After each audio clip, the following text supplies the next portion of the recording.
kita jadi pemimpin karena memang istilahnya meskipun kita tidak menduduki nih jabatan ketua, kalau misalkan kita mampu membuat sebuah perubahan atau mengarahkan teman-teman kita, saya kira itu bisa dikatakan pemimpin. Karena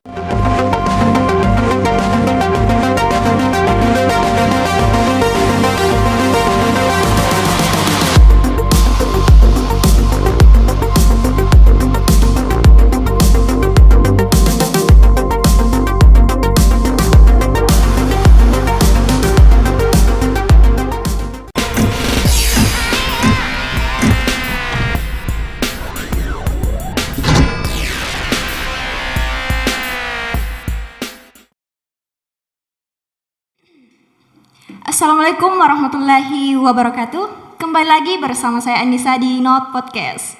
Baik, pada malam ini kita akan berbincang-bincang bersama Ketua PGMI dari Institut Agama Islam Muhammadiyah Sinjai. Baik Kak, terlebih dahulu saya persilahkan untuk memperkenalkan diri. ya, baik, terima kasih. Assalamualaikum warahmatullahi wabarakatuh. Jadi perkenalkan, nama saya Melhudin. Alamat ya atau asal itu dari Lembang Saukang. Ya, sekarang alhamdulillah diberikan amanah untuk bagaimana menjadi patron utama ataukah sebagai ketua di salah satu HMP di kampus Institut Agama Islam Muhammadiyah Sinjai, yaitu Prodi PGMI atau Pendidikan Guru Madrasah Ibtidaiyah. Baik Kak, kayaknya kita sering ketemu ya Kak? Ketemu Ya. di dalam mimpi. Baik, pertanyaan pertama ya Kak. Mungkin Kakak bisa berbagi pengalaman sehingga bisa sampai saat sekarang ini di mana menduduki sebagai posisi ketua atau ketua himpunan. Ya, jadi ketika diminta untuk berbicara pengalaman, tentunya atau bisa jadi ketika saya bercerita terkait pengalaman saya awal-awal atau sebelum saya jadi ketua sampai menjadi ketua, itu mungkin sampai besok belum selesai podcastnya ya. Tapi saya cuma akan menjelaskan singkat, jelas dan padat. Pengalaman sebelum-sebelumnya itu saya tidak pernah berambisi untuk jadi ketua sebenarnya. Itu pertama, saya tidak pernah berambisi untuk jadi ketua. Bahkan kemarin-kemarin itu mulai dari teman-teman angkatan, junior bahkan senior itu mendorong saya untuk bagaimana menduduki jabatan sebagai ketua di PGMI. Tapi bahasa saya itu cuma masih banyak yang lain Kak, masih banyak yang lain deh. Saya masih berpikir bahwa pada saat itu saya masih berpikir bahwa masih ada yang lebih baik daripada saya, masih ada yang bisa jadi ketua daripada saya. Makanya setiap saya ditanya ya saya cuma mengatakan hal itu, bahwa masih ada lebih baik daripada saya. Karena saya sering kali mengeluarkan kata-kata bahwa pemimpin itu bukan hanya dilihat dari bukan istilahnya kita ini menjadi pemimpin bukan karena adanya yang dibilang ketua, ada yang disebut jabatan ketua. Kita jadi pemimpin karena memang istilahnya meskipun kita tidak menduduki nih jabatan ketua, kalau misalkan kita mampu membuat sebuah perubahan atau mengarahkan teman-teman kita, saya kira itu bisa dikatakan pemimpin. Karena kalau kita kembali dari definisi pemimpin itu sendiri kan termasuk mereka yang mampu mempengaruhi begitu. Makanya itu juga landasan saya kemarin, sehingga saya tidak terlalu serius untuk mengambil jabatan sebagai ketua. Dan kemudian saya sebenarnya bukan karena takut resiko ketua ya, bukan. Itu tadi artinya masih banyak lebih layak daripada saya ya. Iya. Baik Kak, ketika kita berbicara masih ada yang lebih baik, tentunya Kak banyak ya. Iya. Tapi di sini yang jadi persoalan bukan bilang masih ada yang lebih baik, tapi bagaimana supaya kita itu mau dan mampu untuk menjalani proses itu. Baik.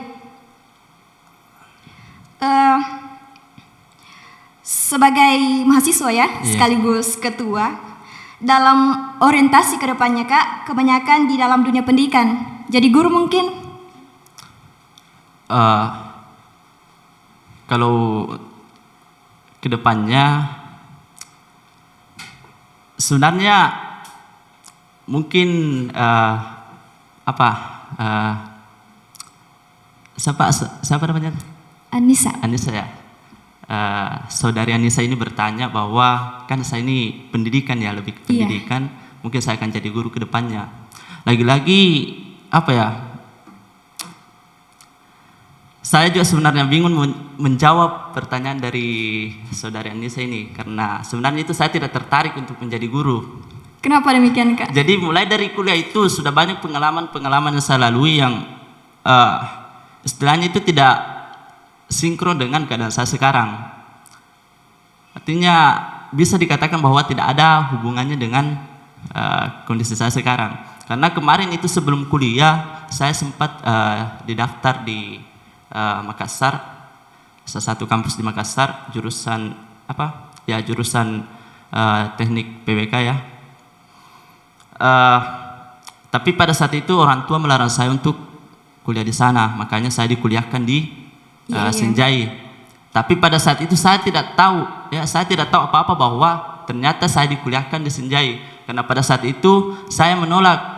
Kalau misalkan ya mungkin karena gengsi ya kemarin. Kalau misalkan saya dikuliahkan ini Pak di Senjai, jangan mak kuliah, lebih baik kerja mak, toh itu bahasa aku yang keluar.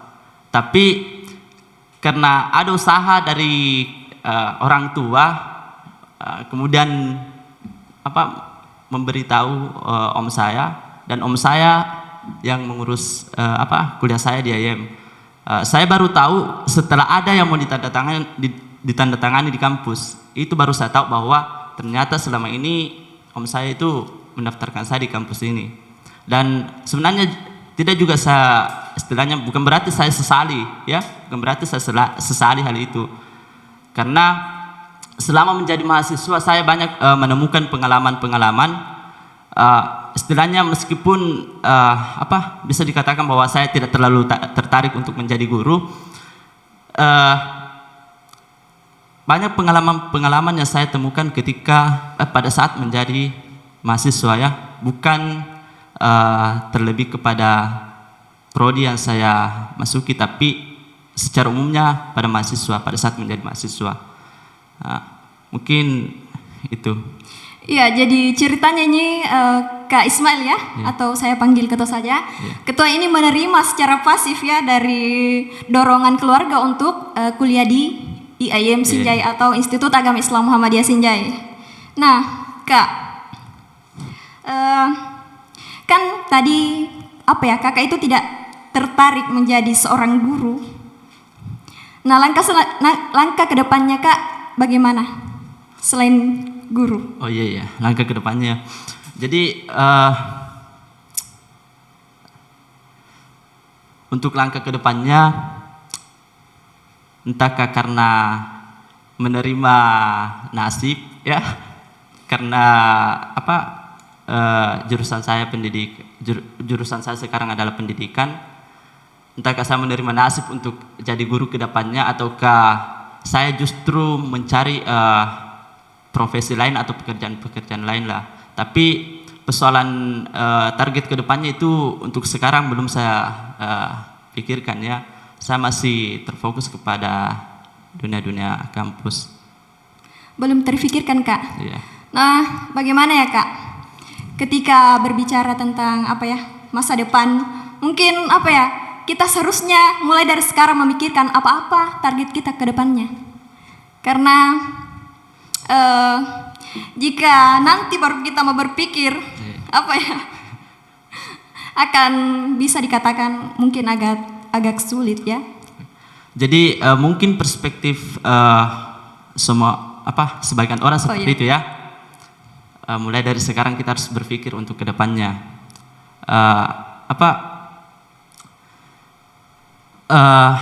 Saya mengatakan hal itu, hal yang tidak pasti tadi, bilang mau jadi apa saya kedepannya ini. Pertama karena saya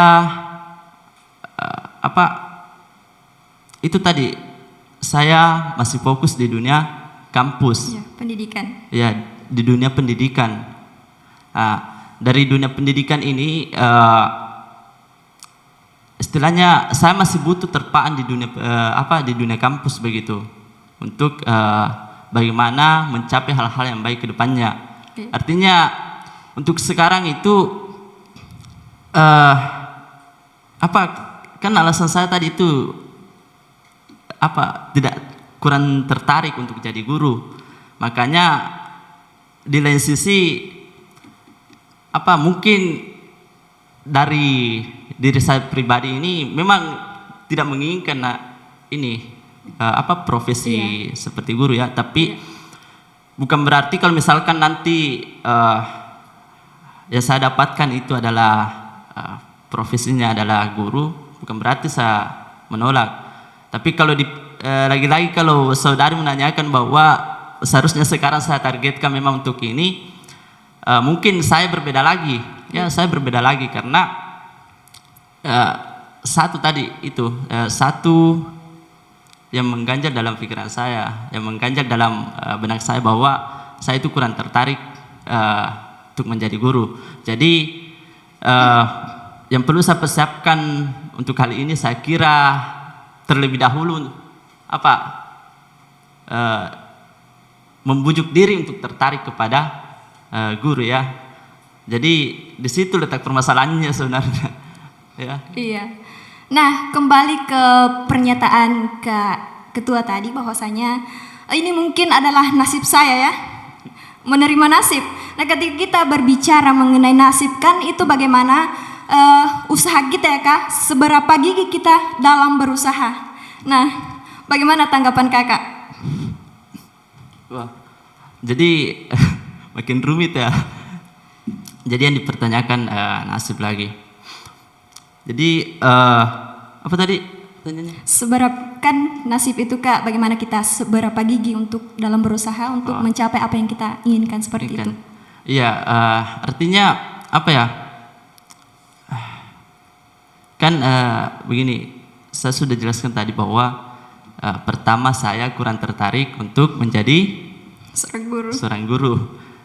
Makanya kalau sampai benak saya masih terfokus terhadap ini, masih kurang tertarik kepada guru, ya mau tidak mau saya harus menerima nasib lain, begitu maksud saya. Artinya karena kan sekarang jurusan saya kan pendidikan.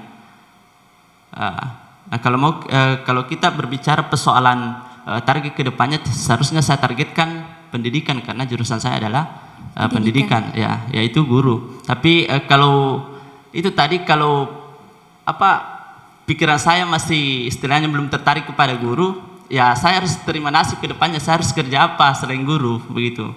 Iya, baik. Lanjut ya Kak, pertanyaan selanjutnya. Bagaimana Kakak melihat pemerintahan di Indonesia? Jadi terkait pemerintahan ya,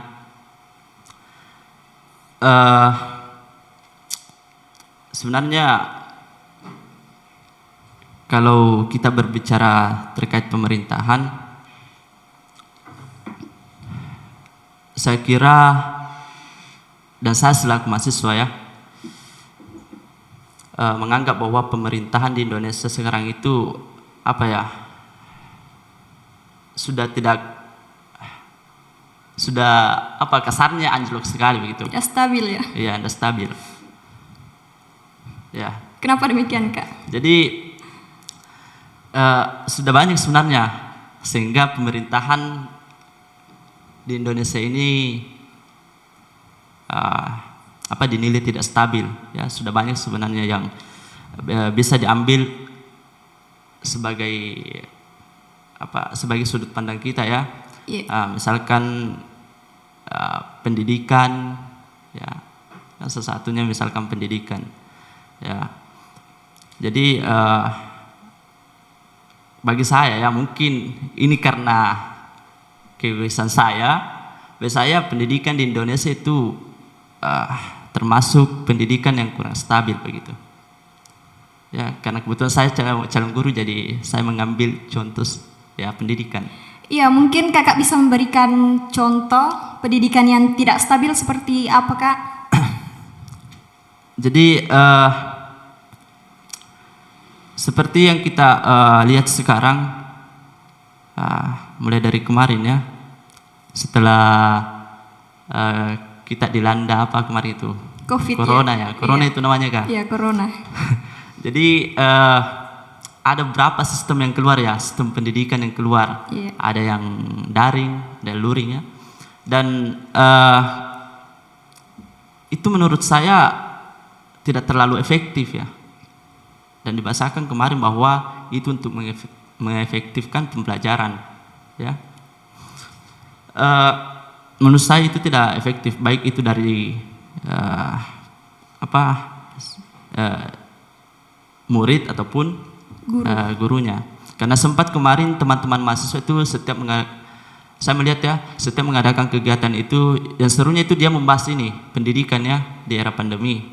Dan sempat kemarin ada guru yang bertanya dan bahkan mengeluh ya terkait pendidikan yang diterapkan dengan sistem mendatangi rumah peserta didik.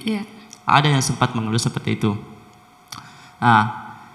Makanya saya berpikir di situ bahwa ini sebenarnya sistem bukan hanya mahasiswa yang risih melihatnya, tapi bahkan guru ini sudah mengeluh karena dia yang merasakan sendiri. Apalagi jangan ditanyakan lagi yang istilahnya pengetahuan atau ilmu yang diberikan kepada peserta didik, kemungkinan besar itu sangat sedikit untuk masuk kepada peserta didik. Ya. Baik Kak, nah berbicara tentang seorang pendidik mengeluh ya Kak. Nah, kan mau tidak mau kan itu kan Kak, mutlak ya adanya COVID. Dan sebagai seorang pendidik itu kan tentunya bagaimana kita harus ikhlas ya dalam berbakti, karena sebagai pendidik itu tidak hanya dalam profesi saja, tapi bagaimana supaya kita mencari ridho Allah Subhanahu wa taala. Mungkin seperti itu Kak. Jadi bagaimana tanggapan Kakak mengenai hal ini? Oke, jadi persoalan ikhlas sih ya ikhlas. Cuma saya tidak permasalahkan ini gurunya, saya tidak permasalahkan itu keluhan gurunya. Justru saya ingin membela keluhan guru ini. Artinya saya cuma kurang sepakat dengan sistem yang keluar kemarin. Bahkan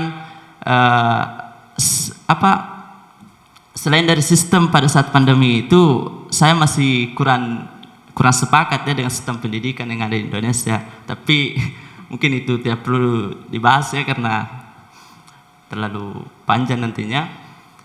Saya cuma mengambil ini ya terkait pada saat COVID.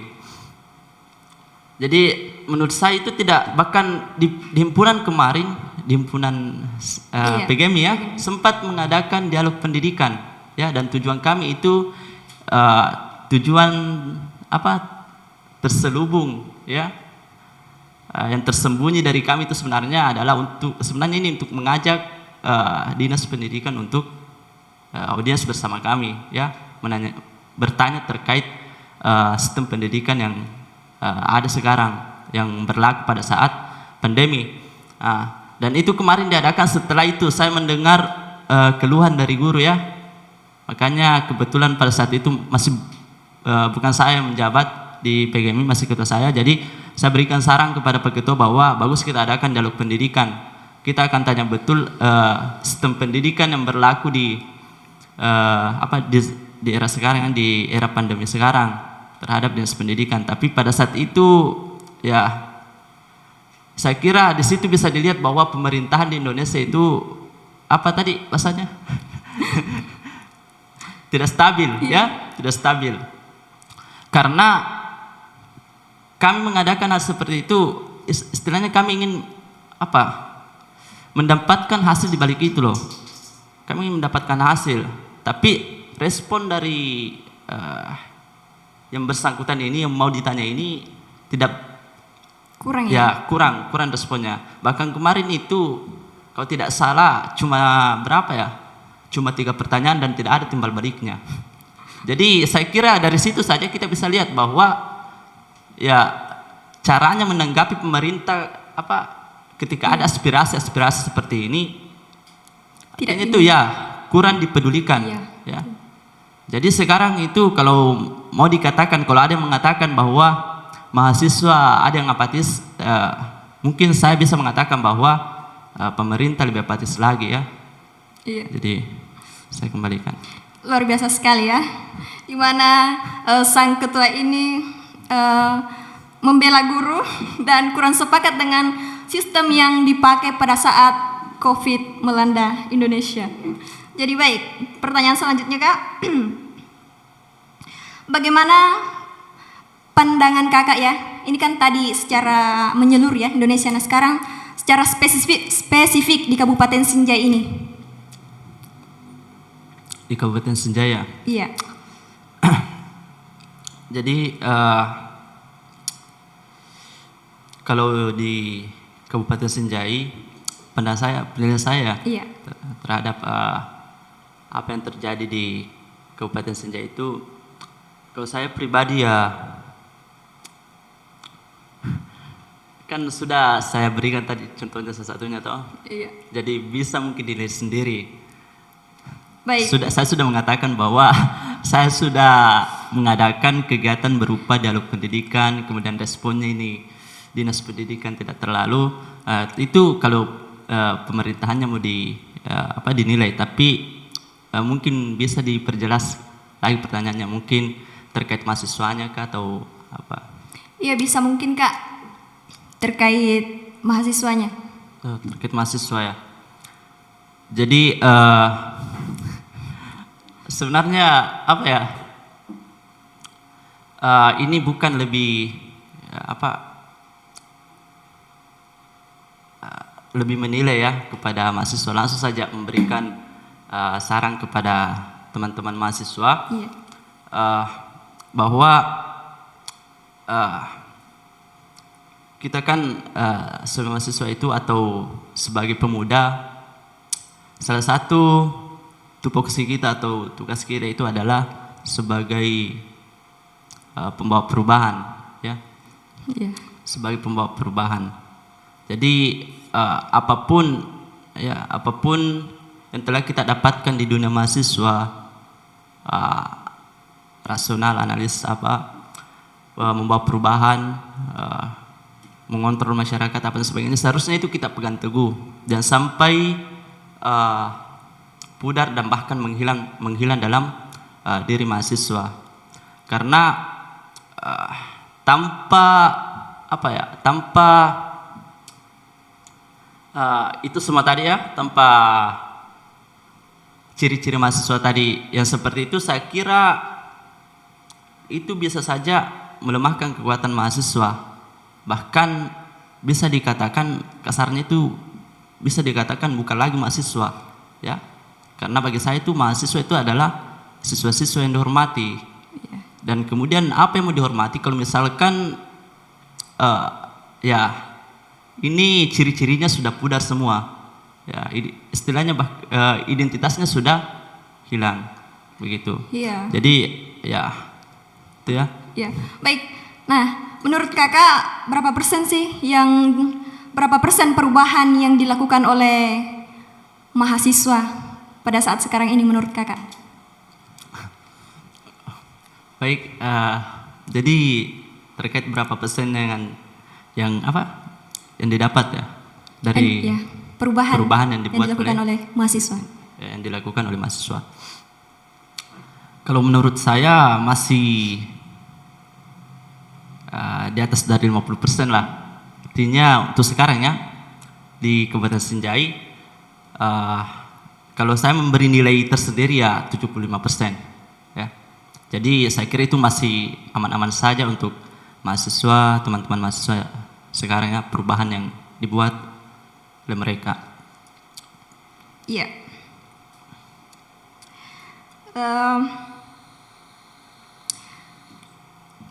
Begini Kak, dimana pada saat ini ya, sering kita dimana sering dengan guru itu banyak berjuang begitu, tetapi kurang dapat kepedulian terhadap dari pemerintah, maksudnya seperti itu. Apakah ketua juga menyaksikan hal itu atau bagaimana komentarnya Kak? Baik. Jadi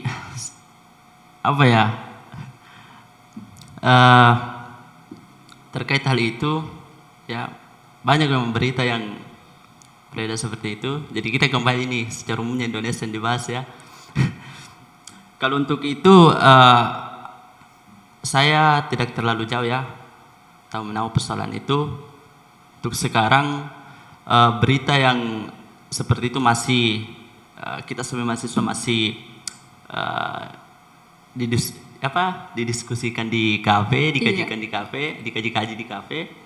Tapi yang jelas persoalan itu berita-berita itu ya ada ya, dan sementara dikaji oleh teman-teman mahasiswa. Jadi untuk sekarang itu untuk masalah yang itu bukan berarti mahasiswa sekarang diam, tapi sementara ya cari-cari informasi terlebih dahulu. Iya. Kakak sering kafe ya? Kakak sering ke kafe ya? Enggak terlalu sih. Silahkan Kak diminum kopinya dulu. Iya, siap. Supaya berasa di kafe toh. Baik, pertanyaan selanjutnya Kak. Jika kelak Kakak masuk dalam pemerintahan, apa yang Kakak akan lakukan?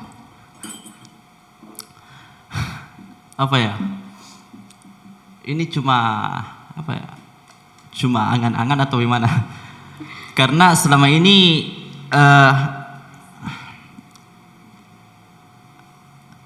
saya berpikir bahwa untuk sekarang ya, saya tidak mau masuk dalam dunia pemerintahan, itu pertama.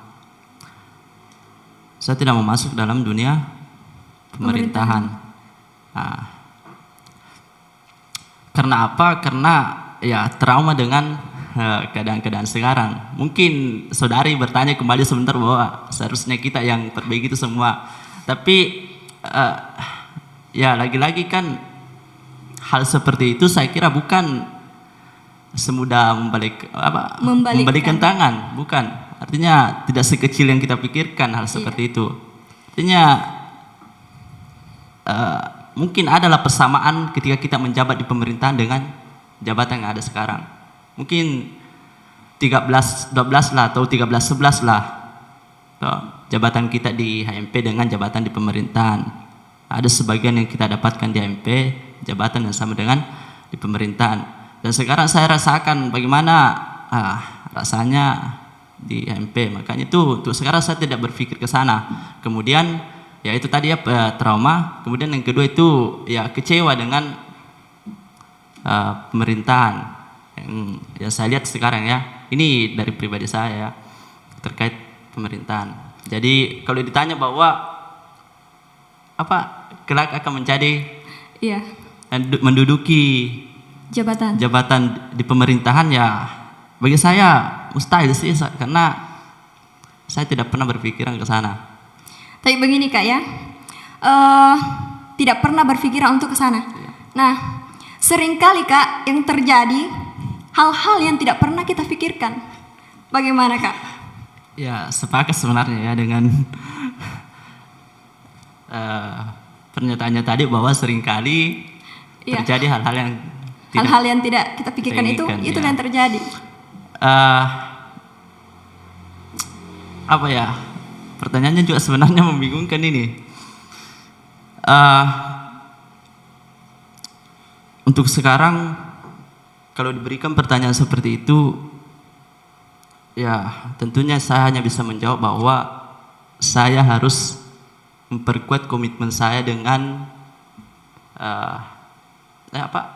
memperkuat komitmen saya mulai hari ini dan seterusnya ya, sehingga saya tidak pernah menduduki jabatan pemerintahan karena ya itu tadi, semoga saya masih bisa berkomitmen dengan rasa kekecewaan saya yang terjadi pemerintahan, rasa trauma saya melihat tindakan-tindakan di pemerintahan. Jadi ya mungkin itu jawaban saya. Jadi sebagai kesimpulan yang tadi bahwasanya kakak memang tidak mau dan memang tidak mau ya dalam menduduki jabatan misalnya ke depannya nanti. Baik kak. Nah sebagai aktivis nih kak, bagaimana merawat jiwa kritisme dari mahasiswa?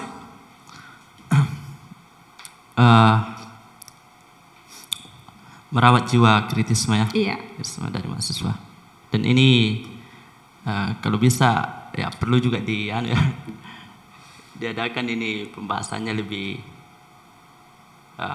lebih formal lagi, persoalan kritisme pada mahasiswa. Karena kenapa?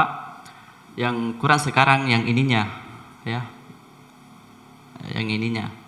Cuma saya agak agak canggung untuk mengatakan tadi pada saat ditanya terkait mahasiswa, yang kurang bagi saya itu sebenarnya kritisnya mahasiswa itu sekarang. Ya mungkin saudari bahkan atau teman-teman yang lain biasa mungkin pernah melihat teman-teman turun aksi, demo apa dan sebagainya, tapi ya sekedar turun tanpa harus mengetahui langkah-langkah sebelumnya, tidak mengetahui langkah-langkah sebelumnya. Hanya meramaikan ya. Ya, dan itu sebenarnya ada dampaknya. Kenapa? Aksi pertama bisa saja kita turun, aksi kedua, ketiga, keempat, akhirnya kita tidak turun lagi karena kita tidak, istilahnya ini kritisnya mahasiswa itu bagian dari penyemangat mahasiswa. Kalau dia tahu konflik-konflik yang terjadi kemudian terjun aksi, saya kira mereka itu tidak akan takut, tidak akan menyerah untuk terus ikut aksi ketika mereka tahu konfliknya. Makanya itu yang perlu dibangun dalam mahasiswa kritisnya. Mungkin itu. Nah, kakak sering ikut demo ya? Sering ikut demonstrasi? Kalau saya sih, kalau dihitung mungkin selama saya kuliah, selama demo yang diadakan di kampus ya, bahkan sekali ikut di luar kampus. Kalau di kampus itu tidak pernah alfa ya, kalau ada demonya. Iya. Kalau di luar perhitunganku 2 kali ya. 2 kali? Iya. Nah bagaimana tanggapan kakak jika seringkali itu demonstrasi tidak artinya tidak terbalas lah seperti itu, tidak ada hasilnya. Bagaimana tanggapan kakak mengenai hal itu?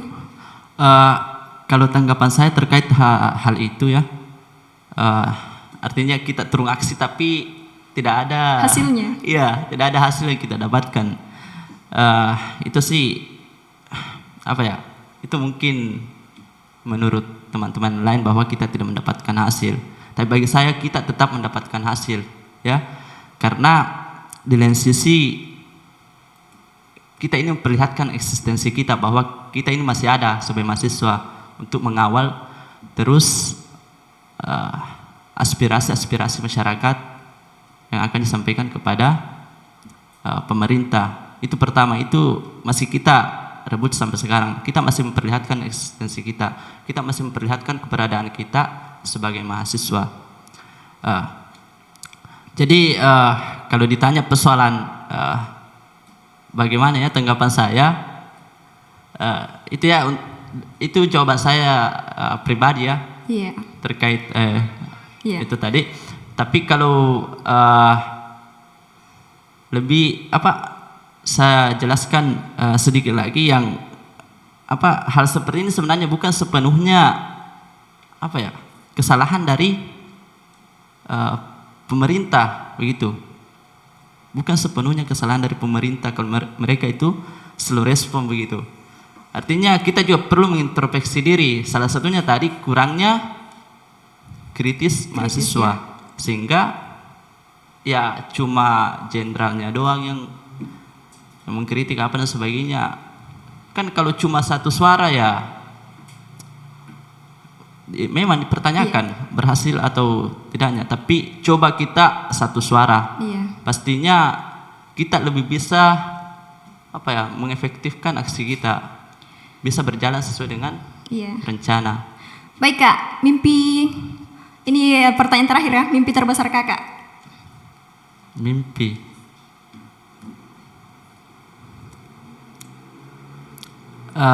Jadi mimpi terbesar saya ya cuma ingin jadi orang yang lebih baik. Iya. Cuma itu. Iya, baik Kak. Nah, mungkin cukup ya Kak bincang-bincang kita pada malam hari ini. Saya ucapkan terima kasih banyak dan assalamualaikum warahmatullahi wabarakatuh.